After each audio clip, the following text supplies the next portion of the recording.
Dans notre série Les Dessinateurs, nous sommes avec Philippe Chapelle. Philippe, bonjour. Bonjour. Alors, toi, tu viens d'où concrètement? Je viens d'un petit village qui est juste à côté de la Ferté-sous-Jouarre. Ferté-sous-Jouarre dans le Seine-et-Marne. Oui, voilà. En fait, à la limite de la Seine-et-Marne et puis du département voisin. Donc, je ne suis pas un voisin, mais presque. Qu'est-ce qui t'amène à Châlons? La foire.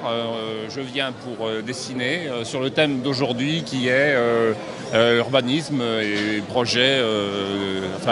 L'urbanisme d'hier et d'aujourd'hui. Alors, là-dessus, est-ce que ça fait longtemps que tu dessines? Est-ce que c'est ton métier? Est-ce que c'est une passion? Comment tu vis ça?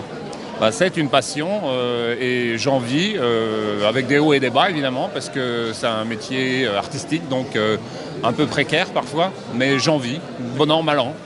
Oui, c'est un métier artistique, tu le dis. C'est un métier donc difficile à dire, voilà, j'en fais ma vie, j'en vis. C'est-à-dire que c'est un métier où on n'est pas toujours sûr du lendemain, quoi. Bon, on sait que les acteurs, les comédiens et tous les gens qui travaillent pour le spectacle, qui sont intermittents, on sait que c'est précaire pour eux. Et pour les auteurs de livres et en particulier pour les auteurs de BD, c'est encore, c'est presque pire, quoi. Je pose la même question à quasiment tout le monde. Comment tu pourrais définir ton style?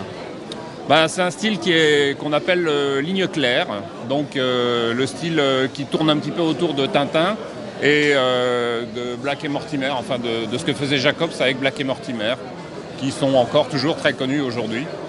Et c'est ce qu'on a appelé l'école de Bruxelles aussi, parce que le siège de ces deux auteurs de bande dessinée, qui sont un peu des pionniers, c'était Bruxelles, donc en Belgique. Voilà. Allez, ma dernière question. Là, tu es sur le centre de la ville et de l'agglo. C'est pas trop compliqué de dessiner dans ces conditions? Non, on est habitué en fait parce qu'on fait souvent, quand on est auteur de BD, on fait souvent des salons, des festivals de bande dessinée. Et puis il faut dessiner dans toutes sortes de lieux. Alors plus ou moins calme ou plus ou moins en tout cas avec toujours du public puisque c'est le public qui vient pour nous demander de faire des dessins et des signatures sur les albums qu'ils viennent et qu'ils veulent avoir. Et puis ça nous permet aussi de rencontrer les gens qui achètent nos albums. Et ça c'est bien parce que quand on fait de la bande dessinée, généralement on est enfermé chez soi pour travailler et on voit pas souvent les gens qui nous lisent. Donc dans les festivals, on les voit, on discute avec eux et souvent c'est très sympa.